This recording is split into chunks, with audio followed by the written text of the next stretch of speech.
Okay, finally. Good evening and welcome to this week's episode of the Hey Girl Chat. I've been having technical difficulties. I've tried to go live about 3 or 4 times. So, sorry for being so late, but let's get into it. I want to first thank the young lady that submitted this topic. It takes a lot of strength and a lot of courage to open up about abuse. It's a topic that's really close to my heart. I have notes in front of me to keep me on track because I have a lot to say and I don't want to have a really, really long video.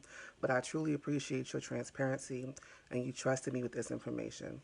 I hope that this video is live and it's going through because, again, I've had technical difficulties for about 15-20 minutes. So I'm going to get started and hopefully this message gets across to the people, to the person that it's supposed to go to.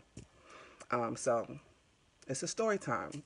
So I'm going to share with you my story and what I dealt with. So let's go back. My mother had a chat with me one day about dating. She said, Tamika, pretty much just don't date any guys from Southeast DC. I'm from Uptown, so in DC we don't really say Southeast. We say Southeast with the F, like Southeast.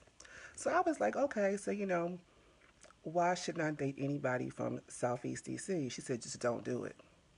So in my young mind back in the day, if you tell me not to do something, but you don't necessarily tell me why I shouldn't do it, I'm going to be like, okay, I need to go do that because you're not telling me why. I need to figure it out for myself. So mental note, Southeast is where it's at. Yeah, girl, go do that.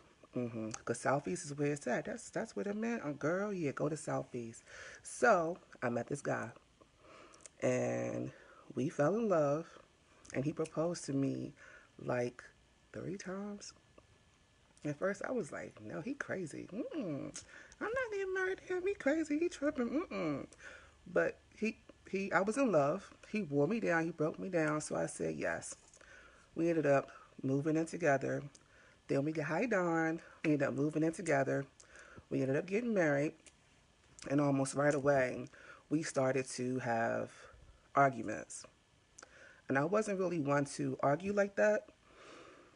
I would just be present for it because I wasn't used to fighting for myself. My family, very strong personalities, they had my back. I didn't really have to fight. So he was fussing at me. It was more of a one-sided thing. So I'm like, okay, I don't know how to take this. In my mind, this is not my definition of love. Thank you for sharing, Don. This is not my definition of love, but I'm not really sure, like, what's happening here because you're fussing at me and I'm not sure why you're fussing at me like this. I don't really understand. So I'm sorry, I'm at home, my dogs might bark. Come here, baby. So I just went along with it. So as time progressed, our arguments, his fussing at me got worse. It went from just fussing over, small things to fussing for no reason to like really raising his voice, yelling, screaming, cursing at me, cursing me out, calling me names. And again, I didn't really understand why this was happening.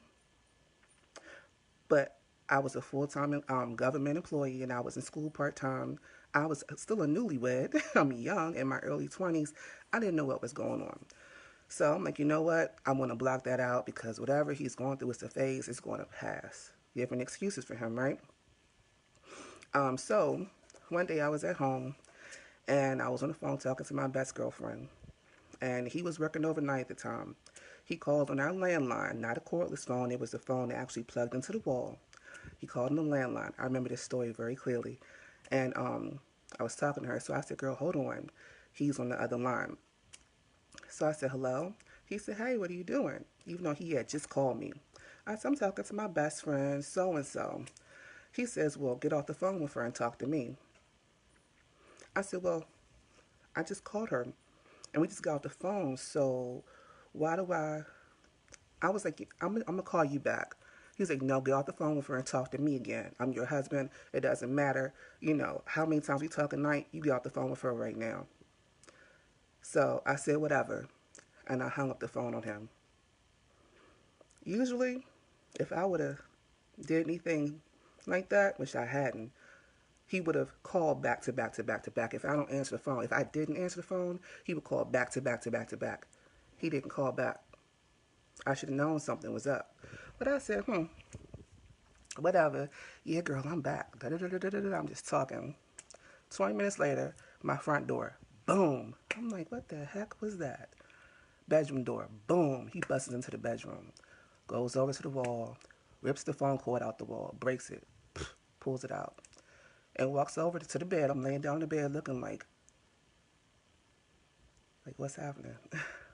He walks over, and he's like, the next time I call this house, you better answer the phone. I'm your husband, not her. And he's going on, I mean, screaming.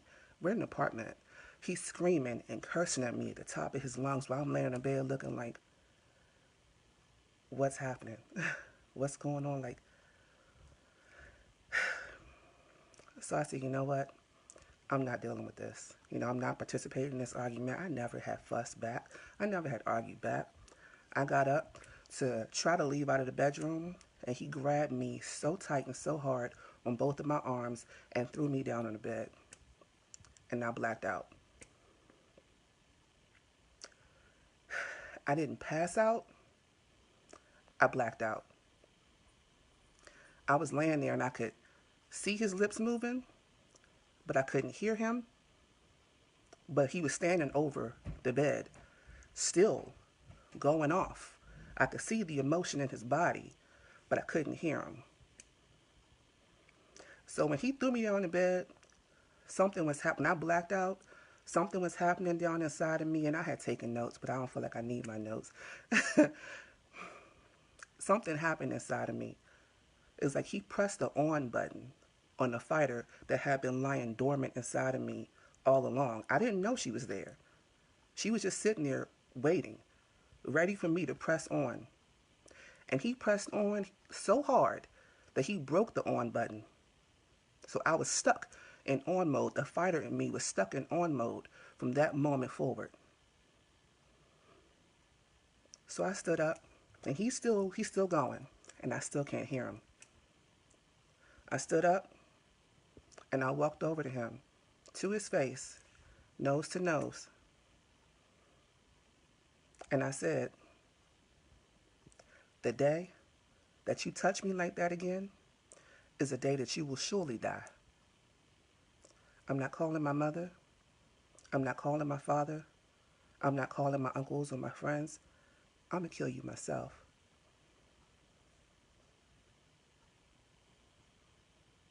He turned around and he walked away and he left.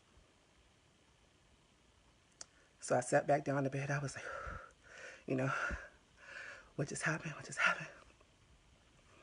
So I got my car keys and I went for a drive with music blasting. I have tears coming down my face. I'm just like crying uncontrollably because I don't know what just happened. I don't know what happened. My adrenaline is pumping. I'm so amped up. I don't know what happened. So I parked and I said, you know what?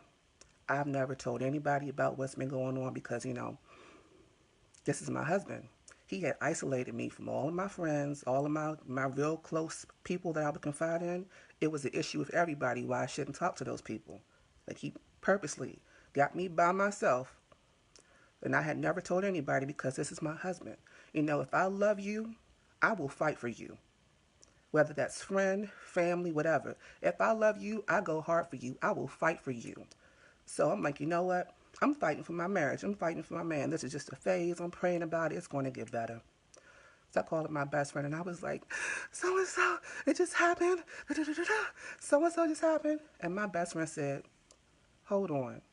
I was like, what? What you mean, hold on? I just opened up to somebody for the first time ever, and all you said to me was calmly, hold on. So I'm pissed. I'm still crying.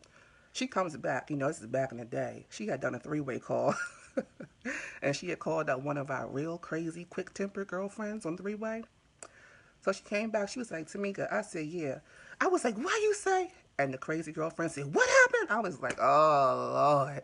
This is why I didn't tell anybody. This is why I didn't want to tell anybody. She was like, what happened? Oh, no, we're coming to get you. Right now, you're not dealing with that. You don't deserve that. We're going to pack your stuff up. We're going to go to his job. I was like I told you, If I love you, I will fight for you. So I started fighting for my man. I was like, listen, this is my husband. You don't understand. I'm married. You're not married. You've never been married before. You don't know what I'm going through. You don't understand. They're still going off. Both of them is calling me crazy, calling me stupid, da da da da da da. I'm like, I just can't. So I hung up the phone with them and I was like, see, this is why I didn't tell anybody. I can't tell my mother because she told me don't date anybody from Southeast. I went and married somebody from Southeast. I can't tell her that. I can't tell her. So I'm just driving and I'm crying. And it hit me. I was like, didn't I say if I love somebody, I will fight for them? Why am I not fighting for myself? I love myself because this is me. This is my body. I'm living. This is who I am. I love myself, right? So why am I not fighting for me the way I fight for everybody else? Hi, Scarlett, I see you. I'm like, why am I not fighting for myself? So I'm driving, and I go home, and I'm like, I live here. This is my life. I can't leave. I'm stuck. These are my bills. So I'm like, okay, we're going to get through it. He came home, acted like nothing happened. But I tell you what, going forward, told you the fighter in me had been activated. So going forward, I was a different person. Bipolar, like 180 degrees. I was a completely different person. So let's say our fights were like boxing matches. And the level of verbal blow, the verbal impact, a 10 was the highest, 1 was the lowest. So when we would argue going forward, let's say he would throw a 5. I was like, boom, level 10. And he would be like, she ready. What else you got? He throw another, boom, level 7, level 10. You gonna get up again or nah? Because she ready. So as I started to change, so did he. He got worse. So he would charge me. He would run across the room to me, up to my face, and almost push me back on my heels because he would run the impact. And just a grown man, charging at me to my face, screaming in my face, yelling and cursing. And I'm just standing there looking like, touch me. I dare you. Touch me. Touch me. Because I told you. Do it. But he wouldn't. Because, I was crazy at that point. I was a little crazy at that point. I was ready.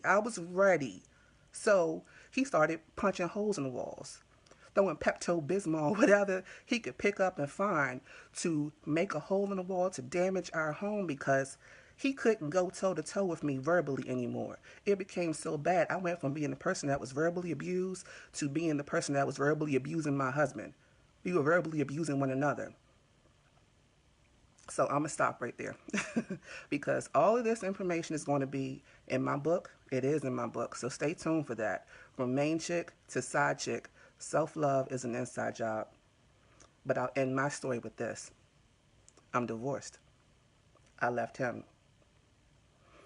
So to the person that gave me this topic, again, thank you for opening up to me because I believe that's the first step to dealing with and overcoming verbal emotional abuse is to say, this isn't right. I need help. I need to tell somebody. I need to open up because I shouldn't live like this. And I thought that nobody knew, nobody saw, but all of that it was written all over my face. People saw that I wasn't happy. It affected my work performance. It affected how I carried myself. It affected my conversation, my unavailability. It dominoed in all other areas. My weight, my hair, my skin. It affected me in so many ways, But I thought that I was hiding it. I was pushing through. I was going to keep going. But I thank God. I used to pray for children with my ex-husband and it never happened. I thank God for that because I didn't know. I didn't know that I was going to be abused like that. I didn't know. If there are children in the household, not only think about yourself, think about what you deserve, the love that you give. You deserve that in return. You don't deserve to be treated like that. But also for your child, for your children, that's setting the example and the foundation for what love is, for what a relationship looks like, for how a man's supposed to treat a woman. That's not a good foundation to have for your child or for your children. So what I'm telling you is right now, to the person that submitted this topic to me, and I'm getting chills saying it, and I promise I'm not going to cry, even though I really, really want to. It's time to fight. Whether that's fighting for the first time or getting your fight back. It's time to fight. I don't mean physically hurt him. I don't mean go toe-to-toe with him. I mean fight for yourself. Fight for your peace. Fight for your love. Fight for your heart. Fight for your future. It's time to fight. Okay? So I don't have tips. I don't have steps. I have 3 pieces of advice I suggest you take at the same daggone time. Not step 1, step 2, step 3. 3 pieces of advice to take at the same time.